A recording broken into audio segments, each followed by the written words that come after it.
मैंने normal phone किया, मैंने कहा हाँ भाई कोडन, तो आगे से तैयब बोला, बड़ा बेटा उनका। कहता है पापा तो चले गए हैं। मैंने कहा कहाँ चले गए? जी फौत हो गए हैं।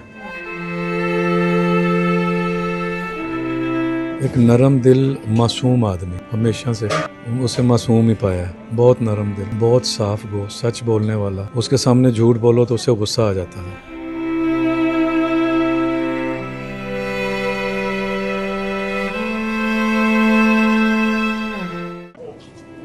जावेद कोडू साहब के जाने के बाद जैसे ही साथी फनकारों को पता लगा तो लम्हा ब लम्हा तमाम लोगों की आमदोरफ्त का सिलसिला जो है जारी है।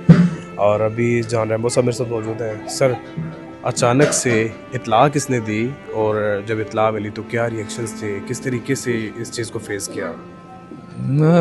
इतला तो नहीं मिली, एक पोस्ट देखी, फिर मैंने बहुत सारे सोशल मीडिया के पेजेस देखे, कोई ख़बर नहीं थी। मैंने कहा ऐसे सोशल मीडिया पे हो जाती है बात, अल्लाह करे अफवाह ही हो, किसी ने ऐसे ही लगा दी है। बात को बुलाना चाह रहा था, फिर मैं ईशा की नमाज़ पढ़ी। मैंने दिल से एक डर चल रहा था साथ साथ, लेकिन मैं झटक रहा था कि वो हिम्मत नहीं हो रही थी फ़ोन करने की। अगर अल्लाह ना करे, अल्लाह करे झूठ ही हो। ज़ाहिर है क्योंकि इस तरह की पहले भी अफवाहें, जैसे कि नासिर चन्योटी साहब के बारे में अफवाह फैला दी गई थी, और मतलब काफ़ी अदाकारों के बारे में मारूफ शख्सियात कोई भी हो। सोचना चाहिए, सोशल मीडिया बेलगाम हुआ है, जिसका जो दिल करता है। तो मैं भी दुआ कर रहा था कि यस झूठ ही हो। हिम्मत नहीं हो रही थी, हिम्मत करके को आधे पौने घंटे बाद मैंने फ़ोन किया। तो मैंने नॉर्मल फ़ोन किया, मैंने कहा हाँ भाई कोडन, तो आगे से तैयब बोला, बड़ा बेटा उनका। कहता है पापा तो चले गए हैं। मैंने कहा कहाँ चले गए? जी फौत हो गए हैं। बस आ गया। 4 दिन पहले पठाने का कोडन चला गया। उठाने का कोडन चला गया। 8 तारीख को मेरी बात हुई, 7 को उसका मुझे कॉल आया, मैंने देखी नहीं। 8 को मैंने फ़ोन किया तो हाँ भाई पठाने आ गया। मैंने कहा आ गया हूँ, कराची था मैं, 3 महीने से बात होती रही है। तो अच्छा ये ईद मुबारक, तो ना फिर फ़ोन करूँगा ज़रा, तो मैं तुम्हें बताऊँगा। मैं क्या बताओगे, अभी बताओ, खैरियत है? हाँ हाँ सब खैरियत है, मैं बताऊँगा 2-4 दिन के बाद। आज चौथा दिन है, 12 है ना आज, 8 को बात हुई है। यही इत्तला देनी थी उन्होंने?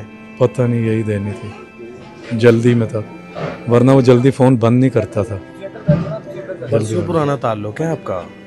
32-33 92 से 1992। तब तो वही वो सेम वाली सिचुएशन होगी, मतलब लड़कपन वाली सिचुएशन। हाँ जी, वो पहली फिल्म से लेके जब तक वो बीमार नहीं हुए, थिएटर पे थे, तब भी हम इकट्ठे काम करते रहे हैं, बेतहाशा काम किया। आज भी वही करंट होने के बावजूद इनको काम नहीं मिलता था? हाँ बस वो चलने फिरने की वजह से प्रोड्यूसर्स और डायरेक्टर बस वो करते थे, हालांकि एडजस्ट कर लेना चाहिए।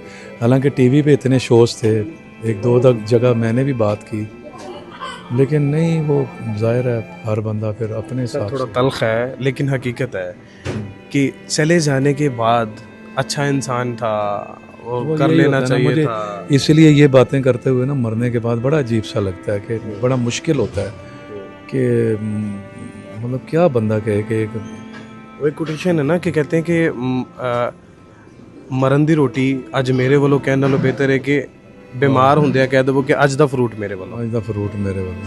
तो ऐसी रस्में होनी चाहिए, क्या क्या कह सकते हैं। सर, अब किस तरीके से जब याद आया करेगी, ज़री सी बात है क्योंकि पुराना जब साथी बिछड़ जाता है ना तो वो लम्हा लम्हा ब लम्हा आंखों से गुजरता है, ख्वाबों में आता है। जब याद आया करेगी तो किन अल्फाज में याद किया करेंगे, किस तरीके से उसको फेस किया करेंगे? एक नरम दिल मासूम आदमी, हमेशा से उसे मासूम ही पाया है। बहुत नरम दिल, बहुत साफ गो, सच बोलने वाला। उसके सामने झूठ बोलो तो उसे गुस्सा आ जाता था कि तुम झूठ बोल रहे हो। कोई एक बात, कोई एक शरारत? एक नहीं, 1000 शरारतें, 1000 बातें, बहुत बहुत ज़्यादा थी, बहुत काम किया। अल्लाह पाक मरहूम के दर्जात बुलंद फरमाए, और आप लोगों से भी गुजारिश है कि मरहूम के दर्जात के लिए, बुलंद दर्जात के लिए दुआ ज़रूर कीजिएगा। कल 1:30 बजे नमाज जनाजा जो है वो अदा की जाएगी। तमाम लोगों से गुजारिश है कि ज़रूर नमाज जनाजा में शिरकत फरमा कर सवाब दरैन हासिल कीजिएगा।